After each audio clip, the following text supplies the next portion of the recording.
Oke, welcome back and we are live di Automedia Group Podcast, masih di Gias 2021 dari booth Hilo Electric dari Automedia Group di Hall 6 ASBSD Gias 2021. Kedatangan tamu lagi sekarang dari sebenarnya ini salah satu partner kita selama di Hilo Electric di Gias 2021 ini. Ada dari BINUS ESO School of Engineering. Selamat datang. Di sini ada Pak Sofyan sebagai dosen spesialis dari BINUS ESO dan Nathanael Nicholas sebagai alumni dari BINUS ESO. Selamat datang. Gimana di Gias ini sejauh ini? Ya, terima kasih Pak. Ya, menarik ya. Jadi sangat interesting sekali. Di sini kita ada menampilkan mobil buatan mahasiswa dari BINUS ESO School of Engineering, dan tampaknya lumayan banyak yang tertarik ya Pak. Iya, nggak sepi-sepi yang ini ngeliatin mobilnya. Iya. Kalau Mas Nathanael gimana? Ya, senang sih mobil yang kita buat bisa di-display di sini dan surprisingly banyak orang yang penasaran gitu loh sama mobil ini. Nah, ini kan mobil hasil buatan dan pengembangan dari BINUS ESO. Boleh tahu nggak namanya apa nih mobilnya? nama mobil sendiri ini kita kasih nama Pasupati Octan. Pasupati Octan. Apa tuh filosofi dari nama mobil ini? Pasupati itu tuh kita ambil dari nama kerajaan gitu ya, kayak mitologis dari cerita-cerita gitu. Dan oktan itu menunjukkan kalau misalnya mobil ini tuh berbahan bakar bensin gitu. Menarik. Jadi ada unsur nama kearifan lokal dengan unsur nama dari dunia otomotif juga ya secara teknis. Benar. Nah, kita bicara soal BINUS ESO. Apa sih BINUS ESO itu, bisa diceritain nggak? Ya, boleh. Jadi BINUS ESO School of Engineering itu adalah sebenarnya joint venture antara BINUS University dengan ESO College Group di Jepang. Jadi kerjasama ini menciptakan school yang kita sebut dengan BINUS ESO School of Engineering. Nah, di sini kita punya saat ini ada 2 jurusan. Yang pertama namanya Automotive Robotics Engineering, yang kedua namanya Product Design Engineering. Nah, salah satu hasil karya mereka gabungan ya sebenarnya yang mobil di base ini adalah karya dari mahasiswa Automotive Robotics Engineering dan Product Design Engineering. Itu sih. Oke. Jadi kampus jurusan teknis ya? Jurusan teknik, benar. Ada Automotive Robotics dan Product Design. Ya, Automotive Robotics Engineering dan Product Design Engineering. Jadi agak beda dengan Product Design biasa ya. Iya. Jadi di sini kita ada engineeringnya. Lebih dari sisi teknisnya ya untuk Benar, desain produknya ya. Jadi harus fungsional. Kalau bicara soal seperti misi dari BINUS ESO ini khususnya di bidang otomotif tanah air, itu kira-kira seperti apa Pak? Ya, misi kita ingin agar engineer-engineer dari Indonesia itu punya peran yang lebih besar di otomotif, industri otomotif. Jadi kalau selama ini mungkin industri otomotif banyak dikuasai oleh perusahaan-perusahaan dari Jerman, dari Amerika, dari Jepang. Dengan majunya perkembangan teknologi sekarang sehingga bergerak ke arah elektrik, saya pikir Indonesia punya kesempatan besar. Kita bisa punya peran, engineer-engineer dari Indonesia bisa punya peran untuk menciptakan inovasi juga. Jadi kan elektrik itu sekarang di semua negara itu mulai dari awal. Elektrik itu Indonesia punya peluang yang besar juga. Kita punya resource yang untuk bisa membuat baterai. Dan sekarang kita ingin memperkuat juga resource dari sisi sumber daya manusia. Harapannya engineer kita bisa membuat inovasi di kendaraan listrik. Kemudian juga bukan cuma kendaraan listrik ya. Otomotif itu kan besar ya. Di sana ada juga, kita lihat otomotif sekarang banyak yang bergerak di fitur-fitur keamanannya yang lebih canggih, yang dengan kemampuan di bidang artificial intelligence. Kemudian bukan cuma di otomotif di mobilnya saja, tapi industri otomotif itu kan juga ada di manufakturnya ya. Di manufakturnya itu juga butuh banyak otomasi sehingga bisa memproduksi dengan lebih baik, dengan lebih efisien, semakin sesuai dengan kebutuhan dari customer. Jadi mahasiswa di BINUS ASUS School of Engineering itu diharapkan bisa menciptakan inovasi, bisa melahirkan engineer-engineer yang mampu untuk membuat Indonesia itu tidak hanya sebagai market tapi juga sebagai pembuat inovasi di bidang otomotif. Itu sih. Jadi itu dari jurusan yang otomotif and robotic engineering bisa menyeluruh ya, masuk ke dunia otomotif. Mulai dari development produknya dengan teknologinya sampai ke proses produksi ya dengan automationnya tadi itu. Benar. Termasuk juga yang product design engineering. Jadi mereka yang menciptakan juga seperti tadi mobil itu kan bagian bodinya, mereka yang bikin konsepnya seperti apa. Ketika mereka bukan cuma bikin bentuknya ya, jadi mereka paham itu harus punya fungsi. Jadi bentuknya itu harus sesuai dengan fungsinya. Itu juga kita berharap di Indonesia juga desain itu bukan cuma dari luar saja, tapi juga dari engineer yang lokal. Itu sih harapan kami. Nah, jadi kan di dunia otomotif juga semakin dinamis ya dengan perkembangan teknologinya. Itu juga menjadi dorongan untuk kita terus berinovasi, terutama untuk BINUS ASO School of Engineering juga ya. Iya. Nah, kita bicara soal mobil yang ada di booth Hilo Electric ini. Namanya tadi Pasopati Octan. Nah, itu kan jadi salah satu andalannya timnya, namanya The Best ya. The Best Team. Yeah. Itu apa aja sih yang udah dicapai melalui mobil yang bisa dibilang ini eco-car ya? Iya, eco-car. Bisa diceritain nggak? Jadi kalau kebetulan kita mobil ini mobil generasi kedua yang urban konsep. Oh, generasi kedua ya? Iya, generasi kedua dengan bodi dan sasis yang lebih kita reinforce dan ringan gitu.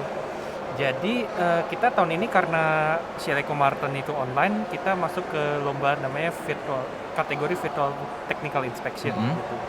Jadi yang Virtual Technical Inspection ini salah satu lomba yang krusialnya lah kalau di Shell Eco Marathon yang lebih pentingnya gitu.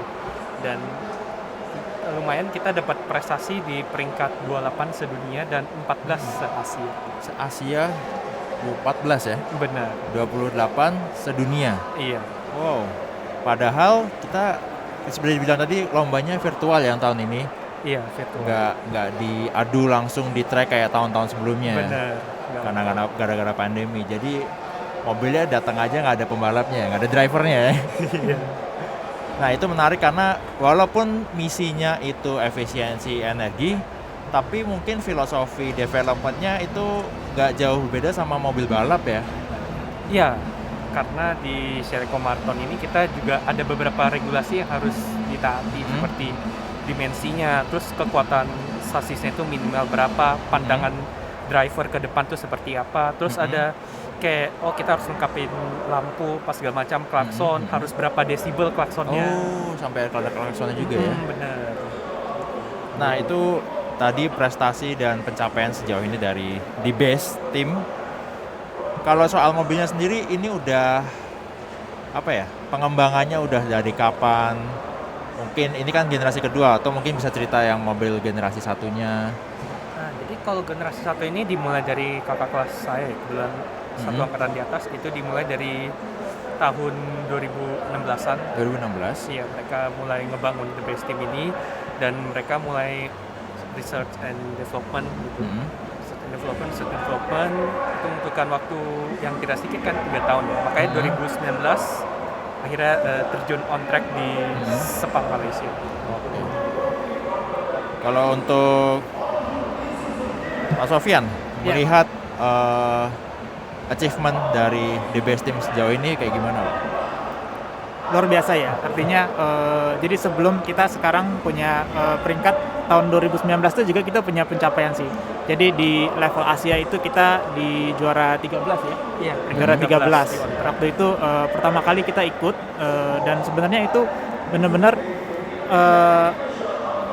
kalau kita bandingkan dengan univ-univ yang lain yang mengikuti lomba sejenis ya, itu biasanya tidak bisa langsung mengaspal ya istilahnya, bisa langsung ikut turun ke track ya, sehingga bisa berlomba. Jadi ada banyak sekali persyaratan yang harus dipenuhi sebelum akhirnya bisa masuk mengaspal. Nah, kita walaupun pertama kali ikut, mereka berhasil untuk melewati semua tesnya, kemudian bisa mengaspal dan berhasil mendapatkan peringkat 13 pada saat itu di level Asia. Menurut saya itu pencapaian luar biasa sih. Kita bisa melihat bahwa mahasiswa kita itu tidak kalah, dan kita bisa melihat bahwa kita memberikan kesempatan kepada mahasiswa itu nggak salah.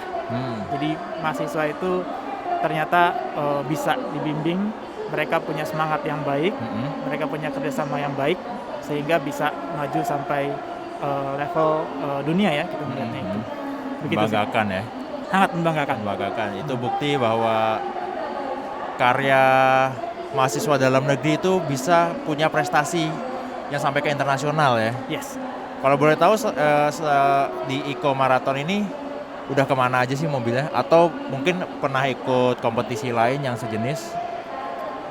Kalau misalnya ini kita baru yang Gen 1 aja itu kita baru ke Malaysia gitu. Harusnya yang 2020 kita juga bisa, cuman karena pandemi nggak ada gitu kan, di cancel oleh pihak sana, pihak Marathonnya. Dan yang ini 2021 juga masih offline, dan kita berencana tahun depan 2022.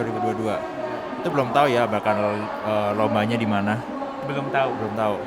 Ya, sejauh ini jadi ke Malaysia ya. Kita juga belum bisa confirm Enggak, itu untuk yang juga. sejauh ini Iya. udah ke Malaysia ya. Benar, udah ke Malaysia. Dan udah punya prestasi Benar. baik regional maupun global. Kedepannya untuk pengembangan mobil kompetisinya bakal kayak gimana? Atau mungkin udah siapin lagi nih generasi barunya? Kalau misalnya yang urban konsep ini, kita bakal improve dikit-dikit dari mobil ini. Kita improve kecil-kecilan, kita maksimalin lah konsumsi rata-rata bahan bakarnya. Dan kita ada satu prototipe, jadi kan dia ada 2 kategori nih. Yang ini yang kita pamerin sih urban konsep, dan yang satu lagi itu ada prototipe. Prototipe itu kita nih lagi mau kembangin yang generasi keduanya. Dan itu tadinya itu yang prototipe itu internal combustion engine kan, ICE, mesin konvensional ya. Iya, dan kita akan mau jadiin itu Elektrik? Iya, Hybrid atau full? full elektrik. Full elektrik. Wow. Ini satu lagi mobil listrik buatan mahasiswa Indonesia. Jadi tunggu aja dan di kompetisinya, dan mudah-mudahan bisa bawa prestasi membanggakan lagi ke Indonesia. Yes. Oke, itu tadi urban konsep ya dari yang namanya Pasopati Oktan. Untuk yang mobil listrik tadi namanya Yudhistira Volta. Yudhistira Volta. Waduh, itu namanya udah listrik banget ya, dari Alexander sorry. Iya, Bener ya? Alexander Volta ya? Iya, dari penumbuh baterai. Suka lupa nama-nama orang.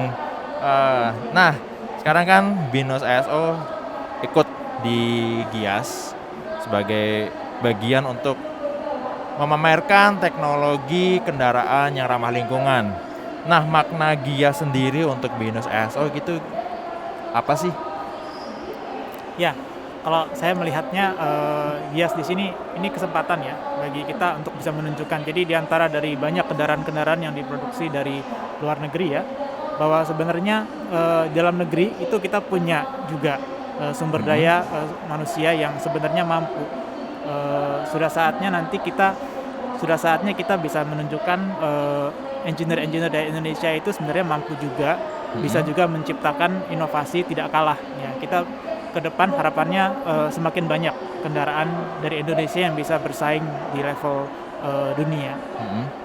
Nah, harapannya itu sih. Jadi kita melihat di Gias ini satu contoh. Kita ke depan berharap kita bisa menampilkan lebih banyak lagi. Gitu. Oke, jadi juga secara nggak langsung bisa mengharapkan lulusan Binus ASO ini juga bisa ikut terlibat di pabrikan-pabrikan otomotif juga ya. Yes. Ya, apalagi yang bergerak di bidang elektrifikasi. Ya. Sebenarnya sudah ada sih. Memang ada beberapa perusahaan juga ya yang di Indonesia yang bergerak di bidang elektrifikasi kendaraan. Dan memang kita punya partner, kita bekerja sama juga dengan perusahaan-perusahaan yang bergerak di bidang itu. Oh, luar biasa. Kalau untuk Mas Nathanael sendiri gimana? Ajang Gias ini. Iya, Gias. Ya, jam Gias ini ya benar sih kata Pak Sofyan tadi, ini merupakan salah satu wujud gimana kita bisa memperkenalkan bahwa kita tuh bisa kalau buat mobil ya meskipun masih gasolin itu kan merupakan sebuah milestone satu tahap sebelum ke futuristik seperti listrik. Oke, jadi harapannya semua sumber daya manusia dari Indonesia juga bisa lebih berkontribusi lagi di industri otomotif, apalagi untuk mengembangkan teknologi-teknologi yang lebih ramah lingkungan dan punya impact yang positif bukan hanya di industri tapi juga ke lingkungan ya. Benar. Nah, jadi itu dia ngobrol-ngobrol kita dengan BINUS ESO School of Engineering, juga tim D-Base yang dengan mobilnya Pasopati Octane yang ada di booth Halo Electric kita di Gias 2021 ini. Dan ini menjadi bukti bahwa anak bangsa itu juga punya kemampuan dan prestasi yang membanggakan di kancah internasional. Dan terbukti di Shell Eco Marathon, tim DBS juga udah punya prestasi yang nggak bisa dipandang sebelah mata. Dan kita patut bangga dengan apa yang udah dicapai oleh seluruh anak bangsa di Indonesia, apalagi termasuk di kancah internasional seperti di Shell Eco Marathon.